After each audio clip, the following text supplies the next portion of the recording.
Welcome to QI, where tonight we'll be putting sliced bread to shame and reinventing the wheel in a show all about inventions. And joining me at the lab bench, we have a world first, Nina Conti and Gran. Hello.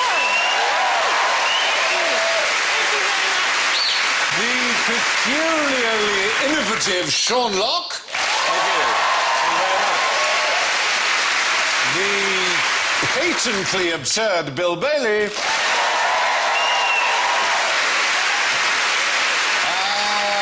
I'm afraid it's back to the drawing board. Alan Davis.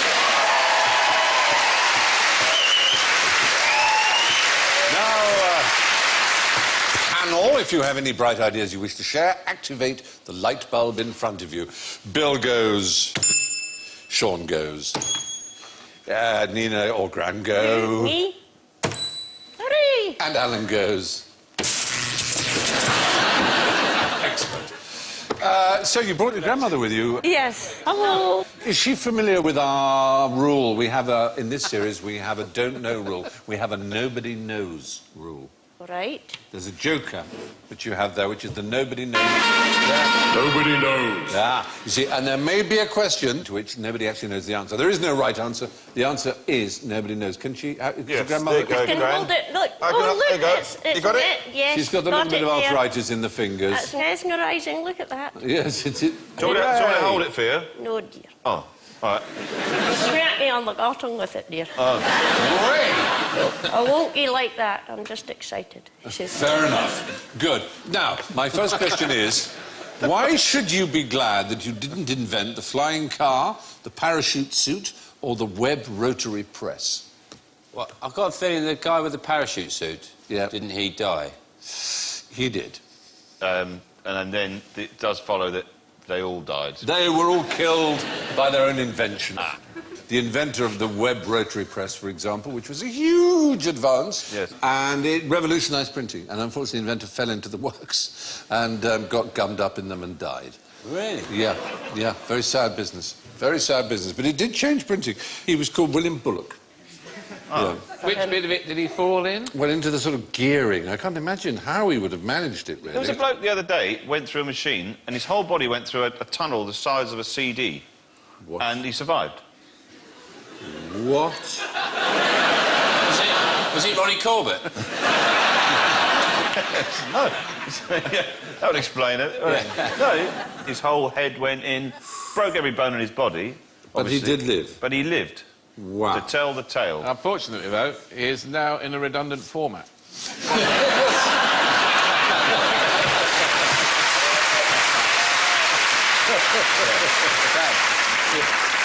Well, anyway, that was the fate of William Bullock. And when it comes to the parachute suit, it was a man called Franz Reichel, who was an Austrian, who was convinced that he could jump off the Eiffel Tower. This is in 1912, wearing a parachute suit. People warned him that it was not a good idea. He was utterly confident, ripped a page out of a book to test which way the wind was going. His last words were, "À bientôt." Unfortunately, that was the instruction manual. He jumped off and hit the ground a little bit too hard and was dead. So that was not a good result. That's not actually an invention, then, is it? Well... That's just a really stupid thing to do. Yes. Where's the actual sort of grey area where inventions just become it was a parachute, suicide? It was a parachute suit that might have worked from higher up. Right. I mean, the principle behind it was sound, as we know from parachutes. They do work. But he just, unfortunately... He invented jumping off things. He invented jumping off things badly. Badly. Yeah. The flying car, you ought to know about. Now, this was a Californian engineer called Henry Smolinski. Look at that. Oh, it's lovely. It is lovely. I can't fly or drive, though, because I can't see, because my eyes are goggles. Yes, But I can point where I want to go, look. There. Higher. There's buildings down there. Yeah. Sit. Hello. Hello. Pull the finger, dear. OK. Oh, nothing happened. Oh.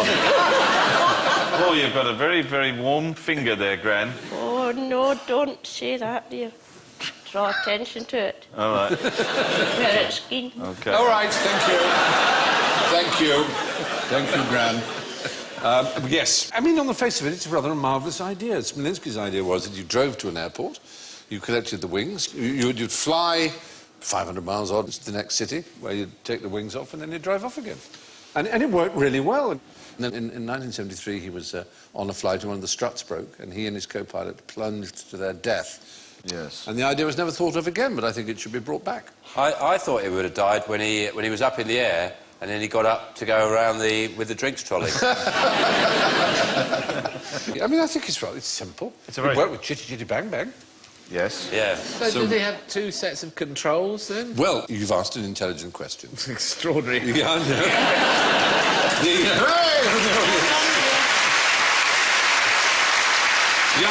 Joysticks and it all turn over like in Thunderbirds or something? Was there a big switch, plane, car? Yes. The car steering was modified to control the ailerons so you could fly from the driver's seat. So it was all pretty much all in one. So you could actually steer it with the steering wheel? Basically, yeah. I'd love one of those, wouldn't you? I'd love one too. Yeah. Difficult to park, dear. Yeah, difficult to park. I think it's a brilliant idea. Yeah. I don't like flying. Don't you? No. But I was bought a flying lesson for my 40th birthday. My entire family clubbed together and bought me a flying lesson. Yeah. It was £99. Your entire family spent £99 on my 40th. So I was, Wow. I was in quite a bad mood when I turned up at the aeroplane. Especially as there's 99 of them. I just have to stay in the overhead compartment, don't I, dear? Yeah, I put her in the overhead compartment. Oh, that's a bit mean. No nuts. Right.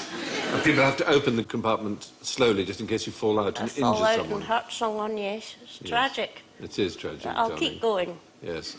Happy days. Aren't you allowed to use the loo? No, I don't have any godly functions, dear. I just sit there for comfort, but nothing happens. Right.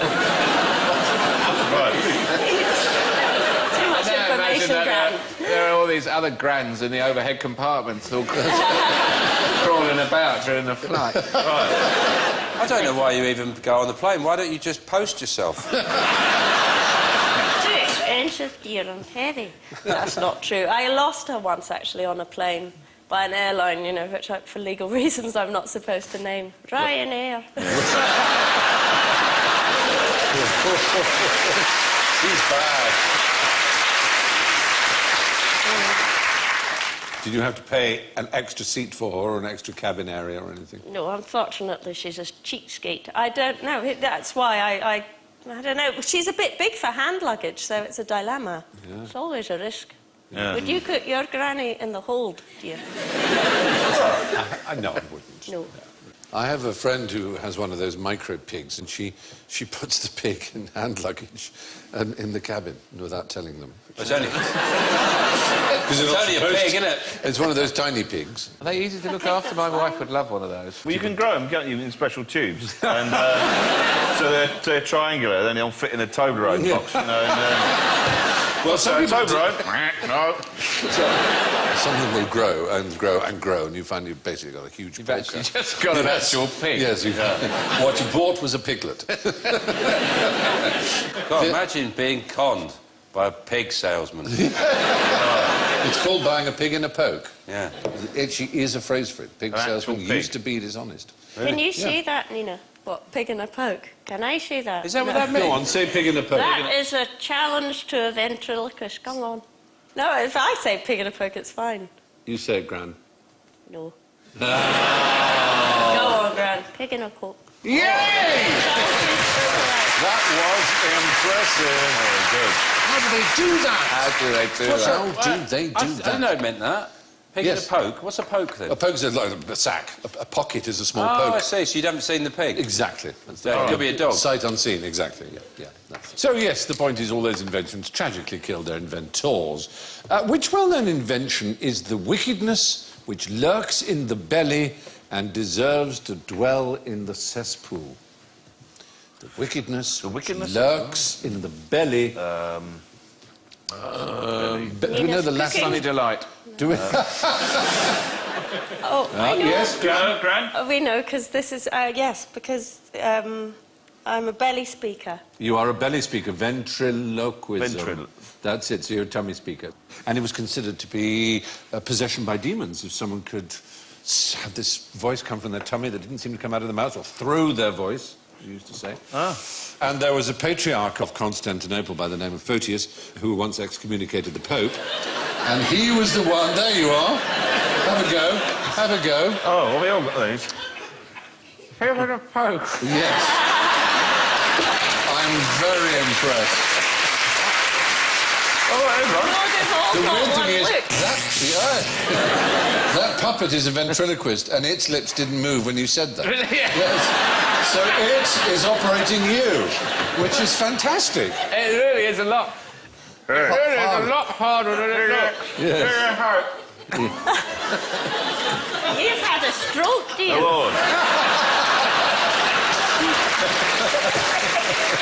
It's like E.T. Hey, Egg in a hope. Oh, no, don't, Gran. No, let's I not am kiss. Bogdan. I like you very much. You are an attractive lady. You're too small for me, dear. Oh, If I sat on you and never see you light of day again. come with me. I have Oyster card. Are you moving your lips? How about It do look like you're going to stroke. You really... Sean, let's see. John Watts, look. Sean, let's see if you can do any better. Are you hoping we're going to... I'm not moving my lips. He's whispering. Oh, sorry. Are you It's a hoping... left-handed puppet, isn't it? Sorry. I'll speak. He's poking his... That's the only thing I'm tempted to do is...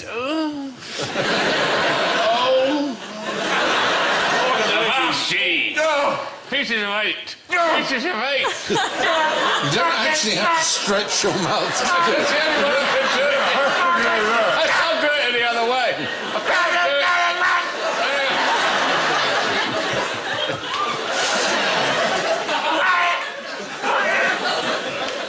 Hey! Oh, no! Oh, I bugged it. You have. Shit.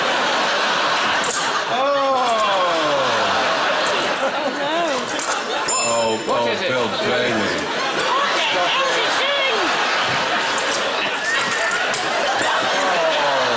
Dear.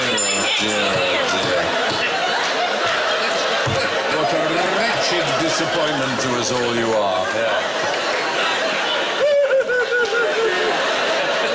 I hope So I can't get the talking to... I can't get the talking to you. Oh, you're an idiot.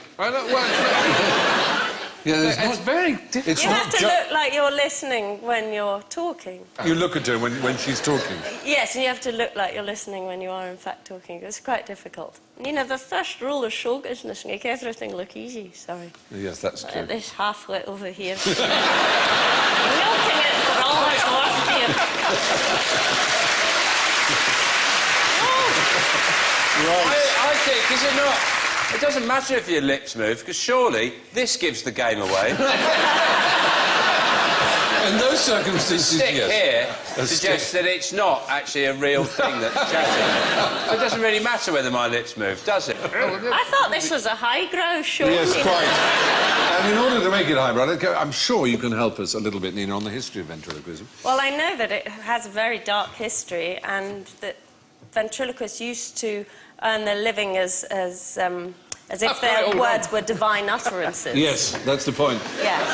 Not you, dear. So sorry. So sorry, I was listening, but then my hand came out and it got quite... shocked myself. That's really, It happened. that's really disturbing. It's quite That's disturbing. really Really disturbing. Shoulder one. That's horrible. That is a That's like Alien. It's like Lady Gaga's sleeves. Well, yes, you're absolutely right. It was regarded as a divine utterance or demonic possession, in fact, wasn't Yes. it? And I know one woman died from her ventriloquism. Who was that?